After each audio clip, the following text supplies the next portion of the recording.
राकेश यादव की पहल पर इंदौर के सभी दल एक जाज़म पर आए और दरअसल मकसद था कि देश में बढ़ती सांप्रदायिकता के जहर के खिलाफ सभी दलों को एक कर जागरूकता फैलाने का यह आयोजन किया गया, जिसमें Samajwadi party, Congress, communist, left और सभी के प्रतिनिधि उपस्थित हुए। सभी ने एक स्वर में कहा कि देश में जिस तरह से भाजपा द्वारा सांप्रदायिकता का माहौल बनाया जा रहा है, यह उन लोगों में दूरियां बढ़ रही है। हमारी जिम्मेदारी है कि हम सभी को मिलकर इसके खिलाफ एक जन जागरण अभियान चलाना है।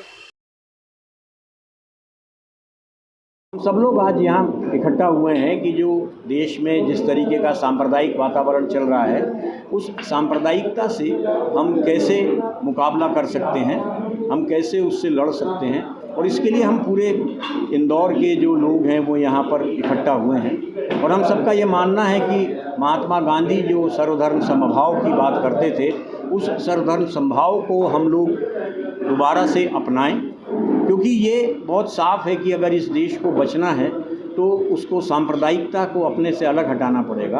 अगर सर्व धर्म एक दूसरे को समान एक जैसा मानेंगे, समान मानेंगे और आपसी द्वेष को ख़त्म करेंगे तो ही ये देश बच सकता है।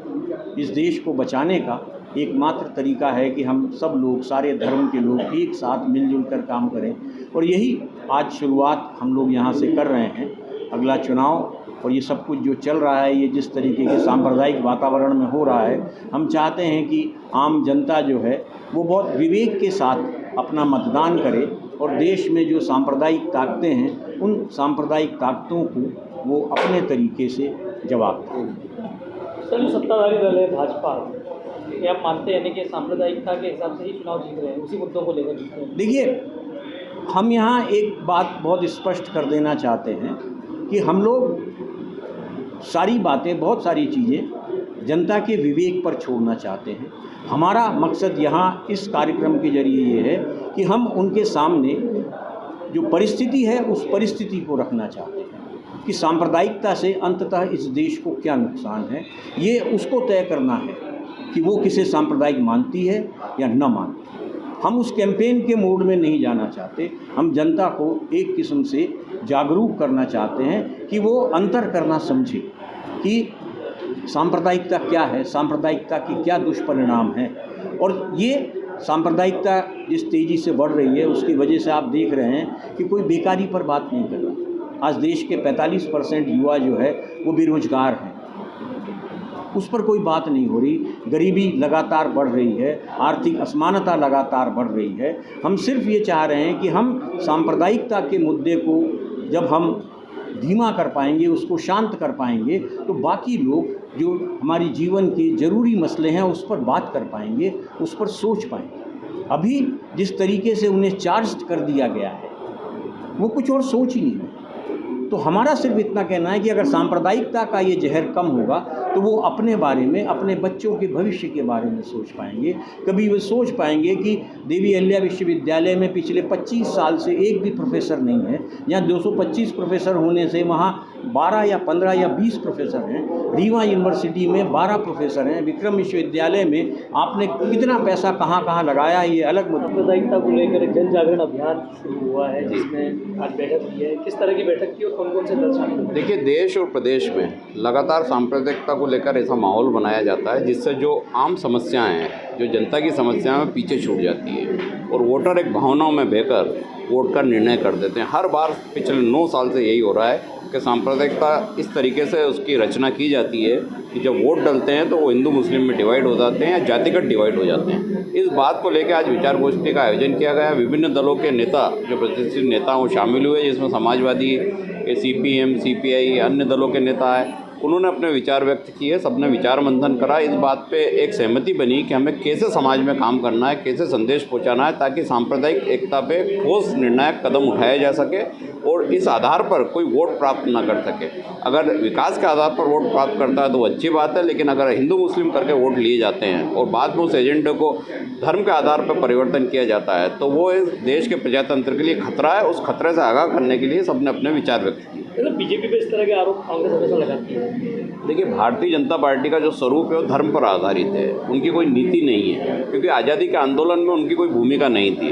जिस देश के लिए कोई भूमिका नहीं थी, जब उसको सींचा नहीं अपने खून से, बनी बनाई थाली में खाना खा रहे हैं तो उसको भी उलट रहे हैं। तो इस तरीके के लोग देश को पीछे ले जा रहे हैं। पिछले 9 साल में जो हमारी आर्थिक स्थिति है या हमारी जो सामाजिक स्थिति है, चाहे विदेश नीति है, सब पे हम फ्लॉप साबित हुए हैं। उसकी वजह क्या है, इस पर चिंतन होना चाहिए। और उसी बात पे चिंतन होने के बाद सांप्रदायिकता एक ऐसी वजह है जिससे वोटों का ध्रुवीकरण किया जाता है और चुनाव जीते जाते हैं। ये एक रणनीति हो सकती है, लेकिन देश के लिए हानिकारक है। प्रदेश सचिव है कांग्रेस के जी। कैलाश विजयवर्गीय जी 1 नंबर विधानसभा चुनाव लड़ रहे हैं। जी। इन्होंने हाल ही में एक बयान दिया था कि जिस भी बूथ से किसी को कांग्रेस का वोट नहीं मिलेगा तो मैं 51,000 रुपये इनाम दूंगा, जिसमें संजय शुक्ला जी ने चुनाव आयोग में शिकायत की बात कही है। तो क्या पार्टी की ओर से किसी तरह की आप कार्रवाई करेंगे? देखिए, पैसे पे वोट खरीदना अपराध है इस प्रजातंत्र में। और कैलाश विजयवर्गीय जैसा नेता जो राष्ट्रीय स्तर का नेता है, वो इस तरह की अगर बातें करते हैं तो वो बेहद अपमानजनक है। उनको ये सोचना चाहिए, चुनाव तो आते जाते रहते हैं, आप पे बहुत सारी जिम्मेदारियां इस इंदौर ने दी हैं। आप इंदौर को तो लज्जित ना करें,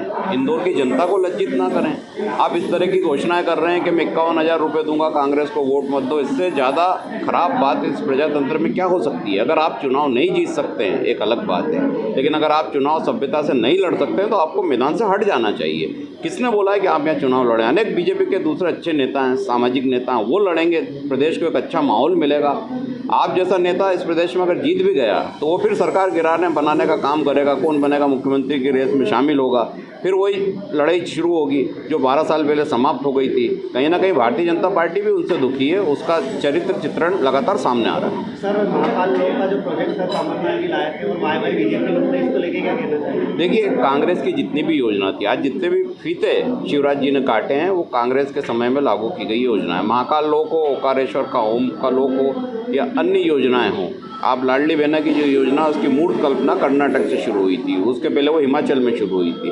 तो कहीं ना कहीं उसे भी नकल कर रहे हैं। आपने भी देखा होगा, नारी सम्मान हम जब योजना लेके आए तो उन्होंने लाडली बहना में पैसे बढ़ाना शुरू करे, 3,000 तक ले जा रहे हैं, जबकि वो 1,500 की हमारी घोषणा थी। तो इस तरीके से नकल करने से सरकार नहीं चलती। अगर असल में आप देना चाहते थे तो 3 साल पहले से देते, और अभी भी आप 3 साल पहले से दे दीजिए। बैंक गारंटी दे दीजिए कि अगर आपकी सरकार दुर्भाग्य से आती है तो आप 5 साल इनको पैसा देंगे। वो बैंक गारंटी नहीं दे रहे क्योंकि उन्हें मालूम है कि हमें 1 आध महीने बांटना, उसके बाद बांटना नहीं है, वोट ले लिए, फिर ये काम बंद कर दिया जाएगा। तो ऐसा धोखा कांग्रेस नहीं देती है।